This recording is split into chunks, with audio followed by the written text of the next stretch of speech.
The North Norfolk coast. There's really nothing else like it in the UK.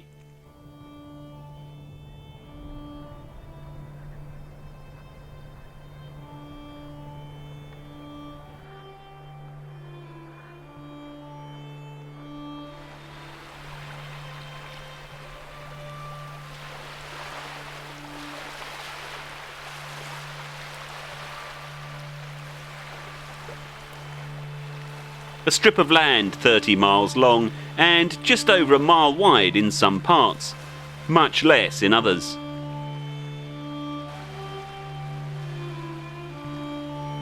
From Google Earth, it looks like a few mad swirls of colour from an artist's brush.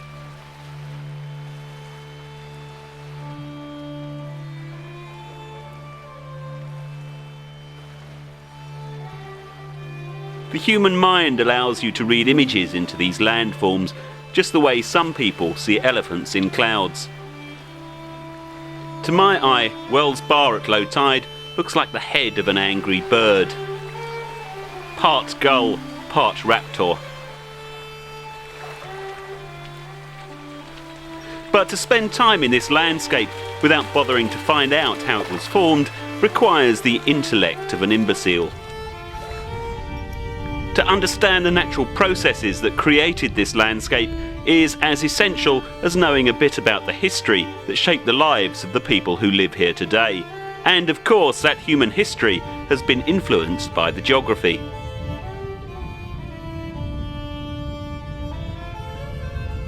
All this beauty, symphony of form, texture, movement has come about because along this stretch of coast, longshore drift has gone into reverse. Right down the length of England's east coast, the general movement of material, the shingle, sand, rock and mud, has been towards the southeast. The spits and bars tell you the way that things are moving.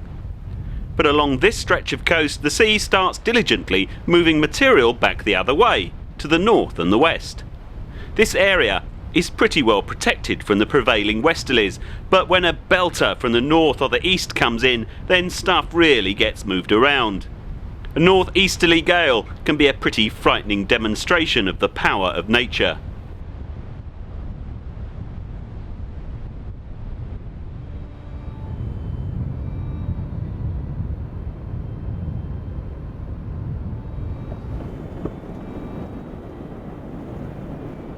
This is the Wells Bar. It's a frightening mass of water. Oh man, it's just disturbed all the way. You can see why you get those crazy shapes in the sand. The bar at Wells is proof of the ability of the sea to shift stuff around in incomprehensibly vast quantities. A bar is a heavy thing to move, but the sea shifts it as casually as you or I might stir a puddle with a toe.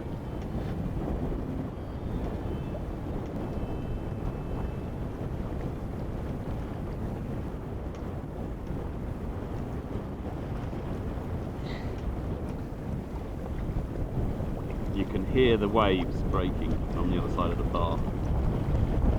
It's very hard for them to know where to put the buoys, because it's moving around all the time. They'll put a buoy out and then there'll be a bit of a storm, or not even much of a storm, just something less than a flat calm, and the channel will move.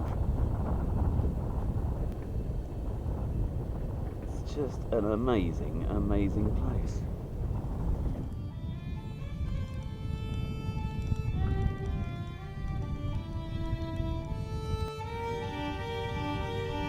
The other thing the sea does is to sort stuff out. Like a human with a compulsive disorder, the sea spends its time grading material into bits of similar sized particles. It'll store pebbles on beaches where everyone is more or less the same size. Sand, it grades into 1,000 different categories before herding each tiny fragment into groups of like-sized grains. Yes. Great patterns. You can see the way that the mud is landing in a different way and highlighting every little ripple in the sand.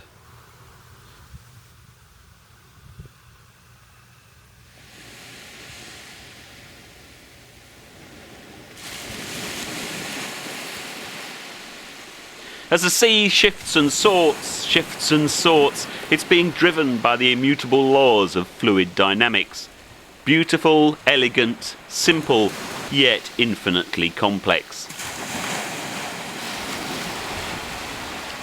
The sea takes energy from the moon-induced tides and the powerful weather systems that sweep our windy island and uses it to change the landscape.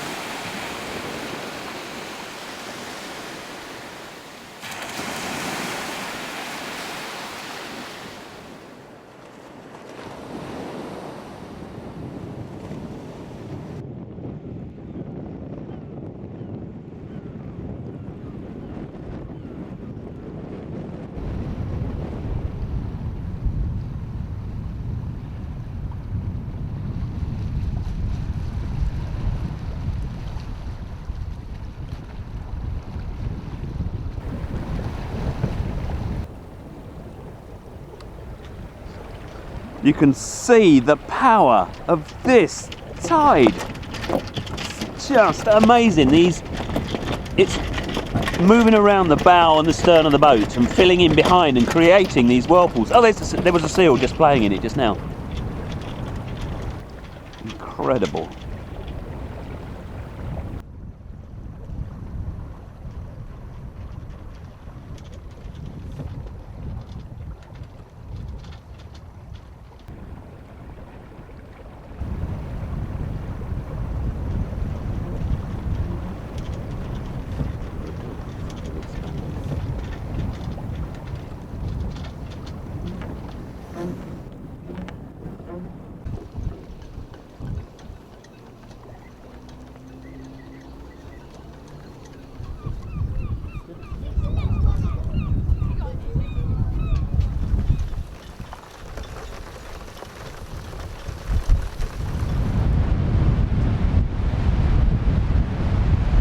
Stand on the bar and you can watch the sea do its work.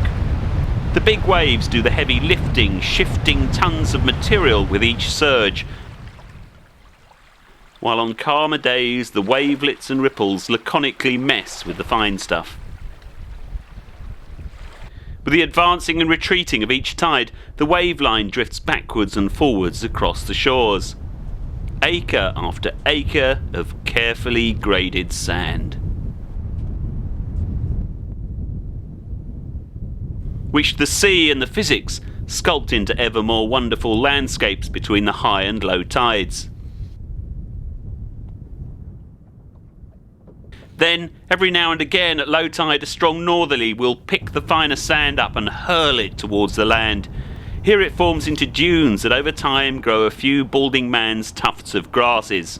The mounds of sand grow into spits and occasional islands, which start to sprout trees and shrubs, while the sea spends its time backfilling with mud and microscopic particles.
It sends them up every tiny micro creek and rill, each incoming tide bringing another contribution to the North Norfolk land building project. The books tell me this process has been going on for 6,000 years. a mile of extra land in 6 millennia is pretty good going.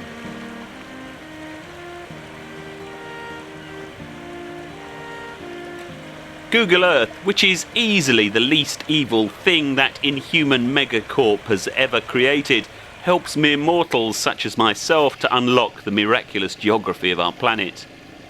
Here across the land you can see the beautiful organic curves created by pure physics, along with the man-made scars that betray themselves with their slavish following of the straight lines. Can we humans have ever discovered anything more useful to the engineer, the lawyer and the accountant than the concept of a straight line? Seawalls have been used to annex great chunks of land. But even out on the salt marshes, where land making is a slow natural process, man has already moved in to exploit it.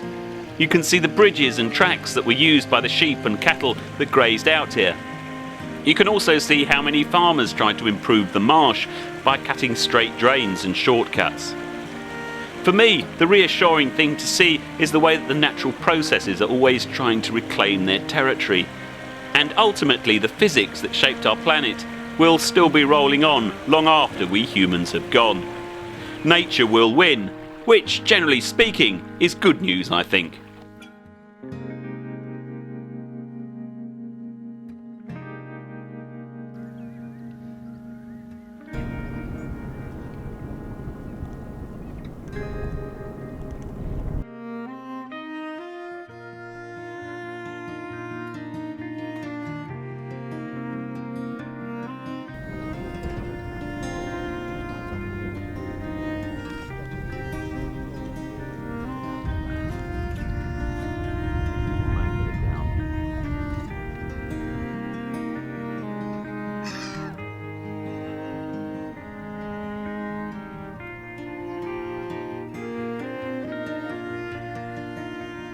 In the meantime, this strip of sand, water, mud and salt marsh is an essential feeding place for seabirds.